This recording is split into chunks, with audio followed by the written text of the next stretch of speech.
আসসালামু আলাইকুম ওরহমতুল্লাহি ওবরকাতুহু।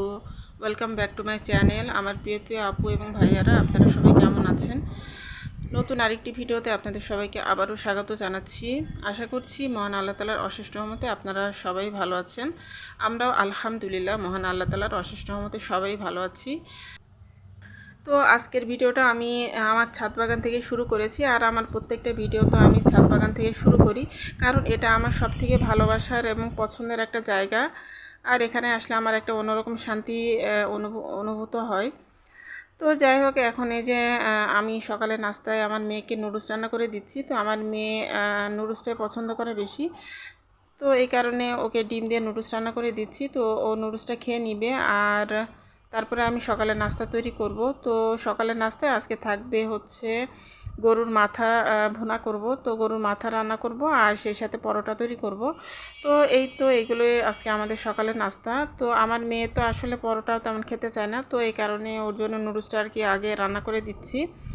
আর যেহেতু আমার হাজব্যান্ড ঘুমিয়ে আছেন, তো এই কারণে এই ফাঁকে আর কি নাস্তাটা তৈরি করে ফেলবো। আর গরুর মাথাটা আমি প্রেশার কুকারে করব। তো আমি কিভাবে রান্না করি সেটা শেয়ার করব আপনাদের সাথে। তো আপনারা দেখতে থাকুন, আশা করছি আপনাদের কাছে ভালো লাগবে। তো এই যে গরুর মাথাটা আমি নিয়ে নিয়েছি। তো এটা হচ্ছে কুরবানির সময় আমরা যে মাথার অংশটা পেয়েছিলাম, তো সেই মাথাটা আর কি তো আজকে রান্না করে ফেলবো। তো আমি মাথাটাকে খুব ভালোভাবে পরিষ্কার করে ধুয়ে তারপরে এই যে পানি ঝরিয়ে নিয়েছি। তারপরে এই যে এর মধ্যে পরিমাণ মতো পেঁয়াজ দিয়েছি, তারপরে লবণ, হলুদের গুঁড়া, মরিচের গুঁড়া, তারপরে আস্ত মেথি দিয়ে দিয়েছি। তারপরে আমি আদা বাটা, রসুন বাটা দিয়ে দিয়েছি। তারপরে কিছু আস্ত গরম মশলা দিয়ে দিয়েছি। তারপরে আমি জিরার গুঁড়া দিয়েছি আর গরম মশলার গুঁড়া দিয়েছি। আর এখন এই যে পরিমাণ মতো সরিষার তেল দিয়ে দিচ্ছি, দিয়ে তারপরে আমি হাতে মেখে নিব। তো আসলে গরুর মাংস তো একই প্রসেসেই রান্না করা হয় সব সময়। তো অনেক সময় অনেকে কষিয়ে রান্না করে, তো সেটাও অনেক ভালো লাগে। আর হাতে মেখে রান্না করলে সেটাও অনেক ভালো লাগে। তো আসলে যেভাবে রান্না করা হোক না কেন, গরুর মাংসটা খুব ভালোভাবে কষিয়ে যদি রান্না করা হয় তাহলে কিন্তু খেতে খুবই ভালো হয়। তো আমি অবশ্য এই যে এটা হচ্ছে জিব্বার মাংস। তো আমি জিব্বাগুলোকে খুব ভালোভাবে গরম পানি করে তারপরে পরিষ্কার করে নিয়েছি, কারণ জিব্বার গায়ে যে কালো কালো যে ময়লাগুলো থাকে, তো ওগুলো পরিষ্কার না করলে মানে খেতে ভালো লাগে না। তো আসলে মাথার মাংসের একটা অন্যরকম টেস্ট আছে। তো মাথার মাংসটা একটু মানে পিছলা পিছলা ধরনের আর কি হয়। তো মাথার মাংসটা খেতে খুবই ভালো লাগে। তো আমার বাসার সবারই মোটামুটি মাথার মাংসটা পছন্দ, আর আমার হাজব্যান্ডের তো অনেক বেশি পছন্দ। কিন্তু আমার ছোটো মেয়ে আবার মাথার মাংস খায় না।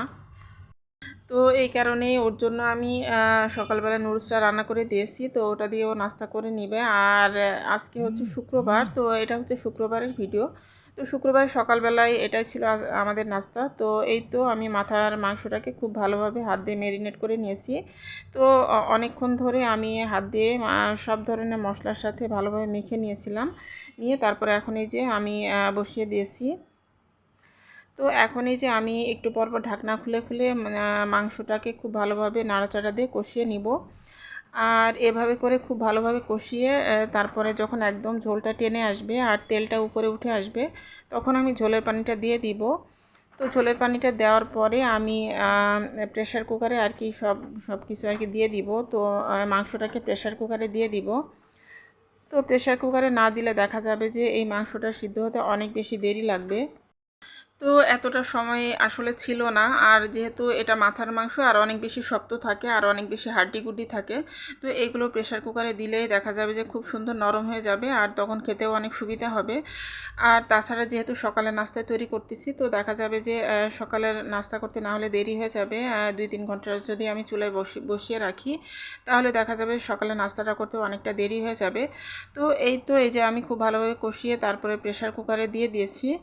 আর আমি প্রেশার কুকারে 13টা সিটি দিয়েছি। তো 13টা সিটি দেওয়াতেই কিন্তু খুব সুন্দরভাবে মাংসটা সিদ্ধ হয়ে গেছে। আর যেহেতু আমি মাংসটাকে খুব ভালোভাবে কষিয়ে নিয়েছিলাম, তো এই কারণে কিন্তু স্বাদের কোনো তারতম্য হয়নি, খেতে কিন্তু অনেক মজা হয়েছিল। আর এই তো পাশের চুলে আমি পরোটা তৈরি করে নিচ্ছি। তো এই পরোটাটা কিন্তু খুব সুন্দরভাবে ফুলেছে।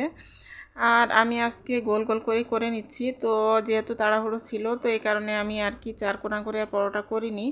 তো আমি এই যে গোল গোল করে পরোটাগুলো করে নিতেছি। তো এভাবে আমি তাড়াহুড়ো যখন থাকে তখন আমি এভাবে গোল গোল করে করে নিই। তো আসলে শেপ যেমনই হোক, পরোটা তো টেস্ট একই রকমই লাগে। তো এই তো পরোটা দিয়ে মাংস দিয়ে আর এরকম টাটকা মাংস দিয়ে খেতে তো আসলে অনেক বেশি ভালো লাগে। তো এই তো আমার প্রিয় প্রিয় আপু ভাইয়াদের কাছ থেকে সেই মূল্যবান জিনিসটা চেয়ে নিই। তো আমার প্রিয় প্রিয় আপু ভাইয়ারা প্লিজ একটা লাইক দিয়ে আমার ভিডিওটি কন্টিনিউ করবেন। আর এই তো এখানে যে আমি বাগার দিয়ে দিব, তো আমার মানে মাংসটা আর কি সিদ্ধ হয়ে গেছে। তো তারপরে আমি আবার কিন্তু যে হাঁড়িতে রান্না করতেছিলাম, তো ওই হাঁড়ির মধ্যে কিন্তু আবার নামিয়ে নিয়েছি। নিয়ে তারপরে পেঁয়াজের বেরেস্তাটা করে দিয়ে দিলাম। আর এখন এই যে গরম মশলার গুঁড়া দিয়ে দিলাম। তো নামানোর আগ দিয়ে গরম মশলার গুঁড়াটাও দিয়ে দিলাম, দিয়ে তারপরে নাড়াচাড়া করে তারপরে নামিয়ে ফেলবো। তো এই তো হয়ে গেল আমার মজাদার গরুর মাথা রান্না। তো এই তো আমি টেবিলে খাবারটাও দিয়ে দিয়েছি। তো এখানে এই যে গরুর মাথা ভুনা আর সেই সাথে পরোটা আর এই যে লেবু কাঁচামরিচ আছে। তো এই তো এগুলো আর কি, শশা হলে ভালো হতো, তো শশাটা ছিল না, তো এই কারণে এগুলো দিয়ে আমরা নাস্তা করে নিব। তো মাশাল্লাহ এত মজার আর কি খাবারটা ছিল। তো আর এই গরুর মাথাটা মানে খেতে এতটা মজা লাগে আসলে। আর যে জিহ্বার মাংসগুলো আছে সেগুলো খেতে অনেক বেশি ভালো লাগে। তো এই তো আমাদের নাস্তা করা শেষ। আর এখন এই যে আমি একটা সার্ভিং ডিশে একটু সার্ভ করে নিই, তারপরে রেকর্ড করে নিব। তো আসলে থাম্বনেল বানানোর জন্য তো একটু সুন্দর করে যদি পরিবেশন করে তারপর থাম্বনেলটা তৈরি করা হয়, তাহলে তো ভালো হয়, দেখতে ভালো লাগে। আর থাম্বনেলটা সুন্দর না হলে তো মানে ভালো লাগে না আসলে। তো এই কারণে আমি একটু সার্ভ করে নিচ্ছি সুন্দর করে। তো সার্ভ করে নিয়ে তারপরে একটু রেকর্ড করে নিব আর কি। তো এমনিতে আমরা তো নাস্তা আগেই করে নিয়েছি, তো আমি এখন এই যে এটা একটু রেকর্ড করে নিব। আর আজকে দুপুরে রান্নাবান্না তেমন কিছু শেয়ার করতেছি না। তো আর দুপুরবেলা তেমন কিছু রান্নাবান্না করিও নি, যেহেতু আমি এখন সকালবেলায় মাংস রান্না করে নিয়েছি। আর দুপুরবেলা তেমন কিছু রান্নাবান্না আমার করা লাগেনি। আর যেহেতু রাত্রের কিছু তরকারি আর ডালও আছে, তো দুপুরবেলা শুধু ভাতটা রান্না করব, তাহলেই আমাদের হয়ে যাবে।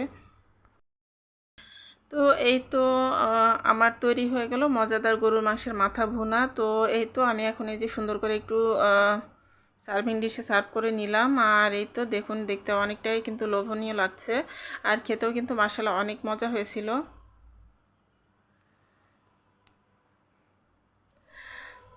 তো এই তো রান্নাবান্না শেষ হয়ে গেল। তারপরে এই যে আমার হাজব্যান্ডের জন্য একটু রং চা করে দিয়েছি। তো উনি আজকে রং চা খাবেন, যেহেতু ওনার দাঁতে একটু ব্যথা ছিল। তো বলছিল, তো আমি বললাম যে একটু মশলা দিয়ে রং চা করে দিই, তাহলে ভালো হবে। তো এই তো রং চাটা করে দিয়েছি। তারপরে আমি আবার দুধ চা খাবো। তো আমি আর আমার ছেলে আর কি দুধ চা খাবো। তো এই তো আমি আমার চাটা নিয়ে এসেছি আর আমার ছেলের জন্য করে দিয়েছি।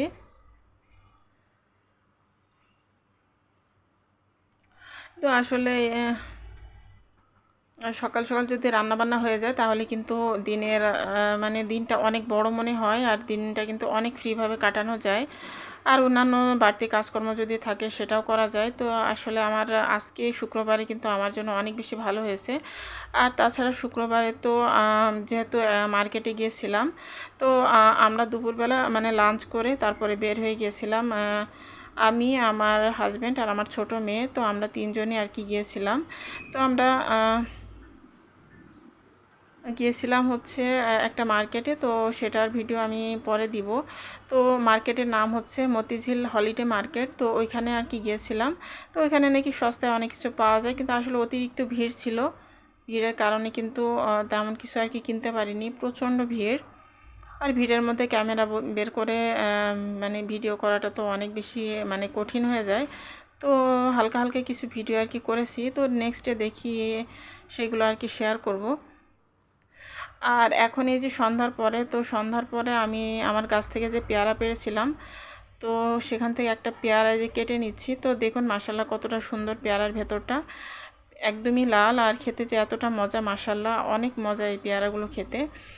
তো এখন এই যে আর সন্ধ্যার নাস্তায় আমার মেয়ের জন্য এই যে এগ স্যান্ডউইচ বানিয়ে দিয়েছি। তো আমার মেয়ে এখন এটাও খেয়ে নিবে। আর সেই সাথে আম কেটে নিয়েছি। তো এখন এই যে আমি আর আমার মেয়ে আম খেয়ে নিব। তো তো আমি আর আমার বড় মেয়ে আর কি আম খেয়ে নিব, আর আমার ছোটো মেয়ের জন্য পেয়ারা কেটে দিয়েছি আর স্যান্ডউইচ করে দিয়েছি, এগ স্যান্ডউইচ। তো এখন এই যে আমি আর আমার বড় মেয়ে আম খেয়ে নিব। তো আমার বড় মেয়ে তো একদমই আম খেতে চায় না, তো তারপরও আমি ওকে অনেকক্ষণ বারবার করে বলে রিকোয়েস্ট করে তারপরে নিয়ে এসেছি। এখন ওই যে ও মানে খেয়ে নিচ্ছে আর কি। তো আমরা দুই মা মেয়ে মিলে আর কি আমটা খেয়ে নিচ্ছি। আসলে বাচ্চারা তো ফল খেতে চায় না, তো ফলটা তো শরীরের জন্য অনেক বেশি উপকারী, কিন্তু বাচ্চারা তো বুঝতেই চায় না। তো যাই হোক, এই ছিল আজকের মতো আমার ভিডিওতে। তো আজকের মতো এখান থেকে বিদায় নিচ্ছি। আল্লাহ হাফেজ, আসসালামু আলাইকুম।